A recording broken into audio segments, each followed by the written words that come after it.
आप देख रहे हैं न्यू इंडिया लाइव और आपके साथ मैं हूं सलोनी शिवा। नजर डालेंगे आज के हम खबरों पर। दिल्ली शराब घोटाला मामले में प्रवर्तन निदेशालय ने बुधवार को लंबी पूछताछ के बाद राज्यसभा सांसद और आम आदमी पार्टी के वरिष्ठ नेता संजय सिंह को गिरफ्तार कर लिया। वहीं गुरुवार को राउज एवेन्यू कोर्ट ने संजय सिंह को 5 दिन की ईडी रिमांड पर भेज दिया गया। बता दें कि संजय सिंह की गिरफ्तारी के बाद इस मामले में अब तक 14 लोगों को अरेस्ट किया जा चुका है। बता दें कि संजय सिंह दिल्ली के मुख्यमंत्री अरविंद केजरीवाल के विश्वास पात्र हैं, इसलिए उनकी गिरफ्तारी से अब आम आदमी पार्टी की मुश्किलें और बढ़ गई हैं। बता दें कि आम आदमी पार्टी के सांसद संजय सिंह की गिरफ्तारी के बाद पार्टी नेताओं ने बीजेपी और प्रधानमंत्री नरेंद्र मोदी को आड़े हाथों लेते हुए इसे मोदी सरकार के अंत की शुरुआत करार दिया है। दिल्ली के मुख्यमंत्री अरविंद केजरीवाल ने संजय सिंह की गिरफ्तारी को पूरी तरह गैर कानूनी बताते हुए कहा कि ये मोदी जी की बौखलाहट को दर्शाता है। चुनाव तक ये कई और विपक्षी नेताओं को गिरफ्तार करेंगे। वहीं पंजाब के मुख्यमंत्री भगवंत मान ने भी कहा कि जहां पर जनता साथ न दे वहां पर ईडी के जरिए डराना मोदी जी की फितरत बन गई है, लेकिन हम किसी और मिट्टी के न हुए हैं, हम डरने वाले नहीं हैं। भारत ने पाकिस्तान को पुरुष कबड्डी एशियन गेम्स के सेमीफाइनल में 61 और 14 से हरा दिया है। वहीं अब भारत का कबड्डी में भी एक मेडल पक्का हो गया है। भारत की पुरुष रिकर्व तीरंदाजी टीम बांग्लादेश को 6-2 से हराकर एशियाई खेलों के फाइनल में पहुंची और पदक पक्का कर लिया। वहीं अब दक्षिण कोरिया से मुकाबला होगा। बता दें कि 19वें एशियन गेम्स चीन के हांगझोउ शहर में जारी है। इस बार भारत ने इन गेम्स में ऐतिहासिक प्रदर्शन किया है। अब तक के किसी एक एशियाड में भारत ने सबसे ज्यादा मेडल्स जीतने का रिकॉर्ड बनाया है। भारत अभी कई अन्य खेलों में भी मेडल्स जीत सकता है। भारतीय पुरुष टीम के अलावा महिला कबड्डी टीम ने भी 2 बार की पूर्व चैंपियन महिला टीम ने नेपाल को 61 और 17 से हराकर लगातार चौथी बार फाइनल में जगह बनाई है।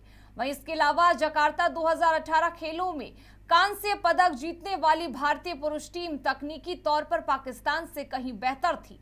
दरअसल पहले सत्र के आखिर में उसने 30 और 5 से बढ़त बना ली। लगातार 7वां स्वर्ण पदक जीतने वाली भारतीय टीम को पिछली बार सेमीफाइनल में ईरान ने हराया था। एशियाई खेलों में 1990 में कबड्डी को शामिल किए जाने के बाद पहली बार भारत और पाकिस्तान फाइनल में जगह बनाने में नाकाम रहे थे। वहीं अब फाइनल में भारत का सामना ईरान और चीनी ताइपे के बीच होने वाले मैच के विजेता से होगा। राष्ट्रवादी कांग्रेस पार्टी प्रमुख शरद पवार ने शुक्रवार को कांग्रेस अध्यक्ष मल्लिकार्जुन खड़गे और राहुल गांधी से मुलाकात की। बताया जा रहा है कि उन्होंने विपक्षी गठबंधन इंडिया के लिए आगे की योजना पर चर्चा की। हालांकि सूत्रों ने कहा कि विपक्षी गुट की मुंबई के बाद से कोई बैठक नहीं हुई है और जल्द ही ऐसा होने की संभावना है। बता दें कि इंडिया गठबंधन की आखिरी बैठक 31 अगस्त और 1 सितंबर को मुंबई में हुई थी। तीनों नेताओं ने मौजूदा राजनीतिक स्थिति और गठबंधन के लिए आगे की राह पर चर्चा की, जो आगामी विधानसभा और आम चुनाव में भाजपा का मुकाबला करना चाहता है। यह मुलाकात करीब 40 मिनट तक चली। सूत्रों ने बताया कि उन्होंने इंडिया गठबंधन की अगली बैठक की योजना भी तैयार की। खड़गे ने बाद में पवार के साथ अपनी बैठक की तस्वीरें पोस्ट की और कहा कि आज राहुल गांधी के साथ देश के लोगों की आवाज को आगे बढ़ाने के लिए प्रमुख शरद पवार से मुलाकात की। इसके साथ ही उन्होंने इंडिया गठबंधन की टैगलाइन जीतेगा इंडिया जुड़ेगा भारत का इस्तेमाल करते हुए कहा कि हम हर चुनौती के लिए तैयार हैं। वहीं पवार ने भी बैठक की अपनी तस्वीरें एक्स पर पोस्ट की और कहा कि कांग्रेस अध्यक्ष सांसद मल्लिकार्जुन खड़गे से उनकी आवाज पर शिष्टाचार भेंट हुई। बैठक में सांसद राहुल गांधी, रकांपा विधायक जितेंद्र आवाहड और कांग्रेस कार्य समिति के सदस्य गुरदीप संपल भी मौजूद थे। अक्टूबर में भोपाल में इंडिया गठबंधन की संयुक्त जनसभा रद्द होने के बाद शुक्रवार को यह चर्चा हुई है। सूत्रों ने बताया कि उदयनिधि स्टालिन सहित द्रमिक नेताओं के सनातन धर्म खिलाफ दिए गए बयानों को लेकर मध्य प्रदेश कांग्रेस प्रमुख कमलनाथ के विरोध के कारण बैठक नहीं हो सकी। विपक्ष के कुछ नेता सुझाव दे रहे हैं कि भारत के विपक्षी नेताओं की अगली बैठक पश्चिम बंगाल में आयोजित की जाए। सिक्किम में आई भारी बाढ़ ने काफी कहर ढाया है। अभी तक 40 लोगों की मौत हो चुकी है। इसके अलावा तीस्ता नदी से 22 शव निकाले जा चुके हैं। बता दें कि आर्मी हेलीकॉप्टर से बचाव अभियान को अंजाम देने में लगी हुई है। इस बीच सिक्किम सरकार ने फिर से ग्लेशियर झील में विस्फोट की चेतावनी जारी की है। इसके साथ ही पर्यटकों से कहा गया है कि अगर सिक्किम जाने की योजना बना रहे हैं तो यात्रा कुछ दिन के लिए टाल दें। लाचेन के करीब शाको चोलेक में विस्फोट का डर है। इसको देखते हुए अधिकारी आसपास के इलाकों को खाली कराने में जुटे हुए हैं। इसके अलावा बाढ़ के दौरान एक आर्मी कैंप से बम और हथियार भी बह गए हैं। बता दें कि इन हथियारों के भी फटने का डर है। सिक्किम के चीफ सेक्रेटरी विजय भूषण पाठक ने बताया कि करीब 3000 लोग लाचेन और लाचुंग में फंसे हुए हैं। दरअसल 3150 लोग यहां पर मोटरसाइकिल से गए थे और फंस गए हैं। विजय भूषण ने बताया कि इन लोगों को आर्मी और एयरफोर्स के हेलीकॉप्टर से निकाला जा रहा है। भारतीय हॉकी टीम ने शुक्रवार को धमाल मचा दिया। दरअसल एशियन गेम्स में हॉकी का फाइनल मुकाबला भारत और जापान के बीच खेला गया। हरमनप्रीत सिंह की कप्तानी वाली भारतीय टीम ने जापान को 5-1 से मात दी है और गोल्ड मेडल जीत लिया है। इसी के साथ टीम इंडिया ने पेरिस ओलंपिक के लिए भी क्वालिफाई कर लिया है। कप्तान हरमनप्रीत सिंह के 2 गोल की मदद से भारतीय पुरुष हॉकी टीम ने गत चैंपियन जापान को एक तरफा फाइनल में 5-1 से हराकर एशियाई खेलों में गोल्ड जीत लिया है। इसी के साथ पेरिस ओलंपिक के लिए भी क्वालिफाई कर लिया है। टोक्यो ओलंपिक की ब्रॉन्ज मेडलिस्ट टीम ने 9 साल बाद एशियाई खेलों में स्वर्ण पदक जीता है। भारत के लिए कप्तान हरमनप्रीत सिंह ने 2 गोल किए। जापान के लिए एकमात्र गोल एस तनाका ने 91 मिनट में किया। पहले क्वार्टर में दोनों टीमों ने शानदार डिफेंस किया। भारत को 15वें मिनट में पेनल्टी कॉर्नर मिला, लेकिन अमित रोहिदास की फ्लिक सीधे जापान के गोलकीपर के सामने गई। दूसरे क्वार्टर में भारतीयों ने लगातार हमले बोले, जिसका फायदा तीसरे ही मिनट में पेनल्टी कॉर्नर के रूप में मिला, लेकिन इस बार भी रोहिदास निशाना चूक गए। भारत का खाता 25वें मिनट में मनप्रीत ने खोला। ललित उपाध्याय सर्कल के भीतर गेंद लेकर गए और नीलाकांत शर्मा को सौंपी, जिन्होंने मनप्रीत को गेंद थमाई और उन्होंने सटीक निशाना साधकर गोल कर दिया। बता दें कि मैदानी अंपायर ने उछाल के कारण गोल अमान्य करार दिया, लेकिन भारत ने वीडियो रेफरल लिया और फैसला भारतीय टीम के पक्ष में रहा। हरमनप्रीत ने गोल करके भारत की शानदार जीत तय कर दी। आईसीसी वर्ल्ड कप 2023 भारत में 5 अक्टूबर से शुरू हो चुका है। हालांकि भारत का पहला मुकाबला 8 अक्टूबर से खेला जाएगा। 14 अक्टूबर को पाकिस्तान के खिलाफ भारत का मुकाबला होगा। यह मुकाबला अहमदाबाद के नरेंद्र मोदी स्टेडियम में होगा। इस हाई वोल्टेज मैच का बेसब्री से इंतजार पूरे देश को है। इस मैच का टिकट प्राइस भी ज्यादा है। वहीं हवाई टिकट और होटल में रूम की कीमतों में भी इजाफा हो चुका है। रिपोर्ट के मुताबिक भारतीय रेलवे क्रिकेट फैंस के लिए राहत लाने और उनके लिए यात्रा को आसान बनाने के लिए अहमदाबाद के लिए स्पेशल वंदे भारत ट्रेन चलाने के लिए तैयार है।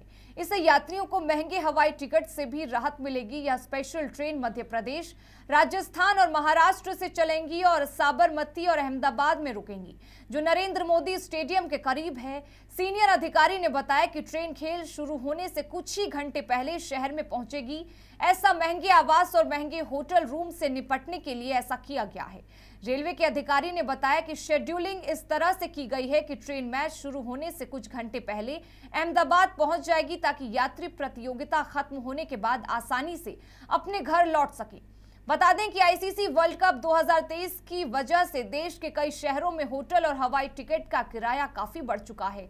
ऐसे में रेलवे का ये कदम अहम हो सकता है। इन दिनों लोकसभा चुनाव को लेकर उत्तर प्रदेश में राजनीतिक पार्टियों में बड़ा घमासान मचा हुआ है।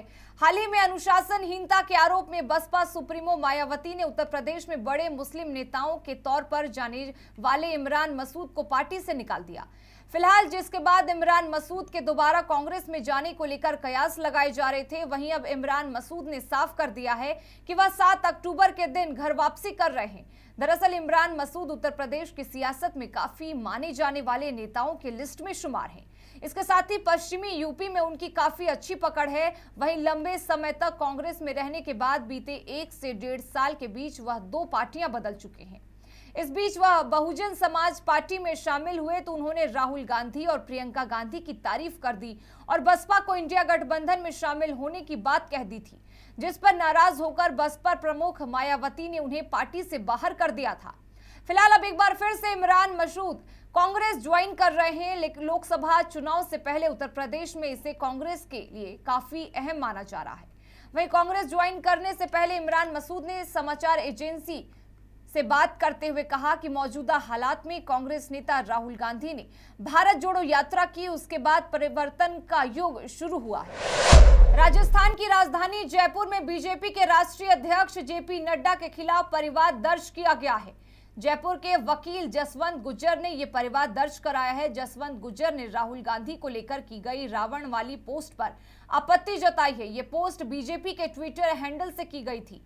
दरअसल बीते गुरुवार को बीजेपी की तरफ से राहुल गांधी का एक पोस्टर जारी किया गया था। पोस्टर जारी कर लिखा गया था कि नए जमाने का रावण यहाँ है, वह दुष्ट है, धर्म विरोधी है, राम विरोधी है, उसका लक्ष्य भारत को नष्ट करना है। बता दें कि जब बीजेपी ने राहुल गांधी का रावण वाला पोस्टर जारी किया तो कांग्रेस बौखला गई। कांग्रेस ने भी प्रधानमंत्री नरेंद्र मोदी का एक पोस्टर जारी कर इसका जवाब दिया। अडानी को लेकर एक बार फिर कांग्रेस ने प्रधानमंत्री मोदी पर निशाना साधा। कांग्रेस ने बस इतना ही लिखा कि इनकी डोर उसके हाथ में है। कांग्रेस के कहने का मतलब यह था कि प्रधानमंत्री मोदी की डोर अडानी के हाथ में है। वहीं बीजेपी के ट्विटर हैंडल से की गई पोस्ट को देख प्रियंका गांधी ने भी ट्वीट किया। प्रियंका गांधी ने लिखा कि आप राजनीति और बहस मुहावजे को गिरावट की कौन सी मंजिल तक ले जाना चाहते हैं। आपकी पार्टी के आधिकारिक ट्विटर हैंडल से जो हिंसक और उकसाऊ ट्वीट किए जा रहे हैं, क्या उनमें आपकी सहमति है? ज्यादा समय नहीं बीता, आपने शुचिता की कसम खाई थी, क्या वादों की तरह कस्में भी भूल गए? वहीं राहुल गांधी और प्रधानमंत्री नरेंद्र मोदी के पोस्टर को लेकर कांग्रेस और बीजेपी ने छिड़ी जंग के बीच जयपुर में जेपी नड्डा पर परिवार दर्ज किया लिया गया है। ये परिवाद पीसीसी महासचिव और एडवोकेट जसवंत गुज्जर ने दर्ज कराया है। जसवंत गुज्जर ने कहा कि बीजेपी अब राजनीति के निम्न स्तर पर आ गई है। बीजेपी के इन कृत्यों के खिलाफ हम राजनीतिक लड़ाई भी लड़ेंगे और कानूनी लड़ाई भी लड़ेंगे। हर स्तर पर हमारी लड़ाई यूं ही जारी रहेगी। कांग्रेस की राष्ट्रीय महासचिव प्रियंका गांधी शुक्रवार को अपने एक दिवसीय प्रवास पर छत्तीसगढ़ के कांकेर जिला पहुंची। यहां उन्होंने पंचायती राज महासम्मेलन को संबोधित करते हुए दो बड़ी घोषणाएं की।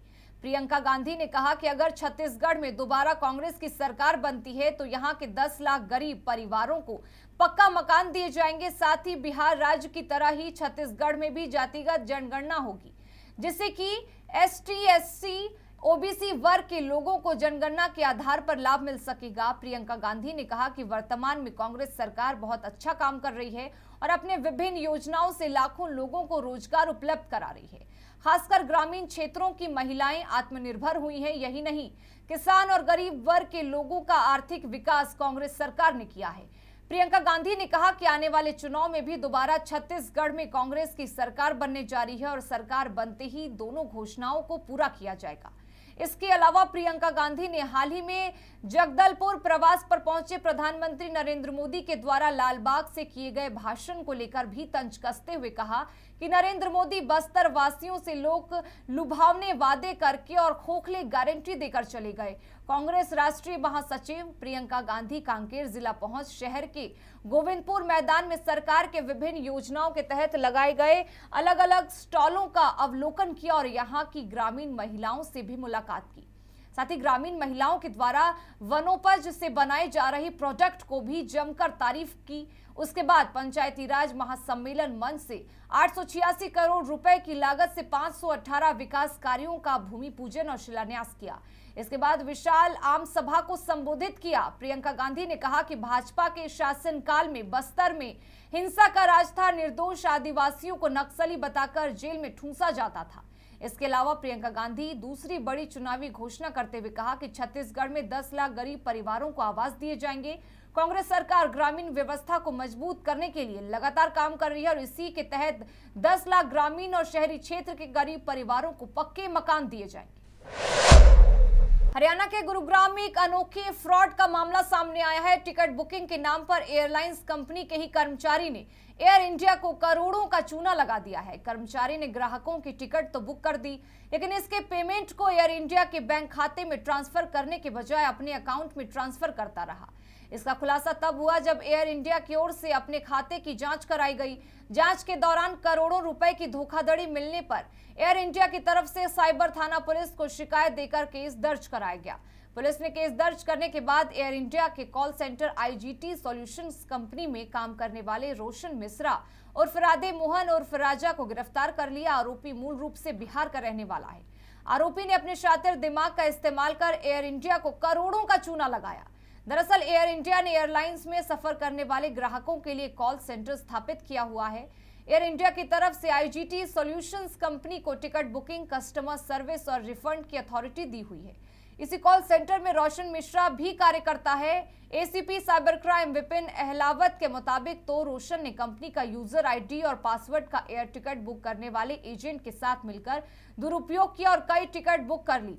साथ ही इन टिकट की राशि एयर इंडिया के खाते में जमा कराने के बजाय यह अपने खाते में जमा करता रहा। विपिन अहलावत के अनुसार आरोपी ने लूप होल का फायदा उठाकर एयरलाइंस के साथ फ्रॉड किया था। वह इस मामले में एक अन्य आरोपी भागीरथ को पहले ही पुलिस टीम की ओर से गिरफ्तार किया जा चुका है। पुलिस टीम की ओर से आरोपी रोशन के कब्जे से एक मोबाइल फोन भी बरामद किया गया है। पुलिस आरोपी से पूछताछ करने में जुटी हुई है। जांच के दौरान पता लगेगा कि आरोपी की तरफ से अब तक कुल कितना फ्रॉड किया जा चुका है। इसी के साथ फिलहाल इस बुलेटिन में बस इतना ही, लेकिन तमाम खबरों के लिए बने रहें हमारे साथ और देखते रहें न्यू इंडिया लाइव।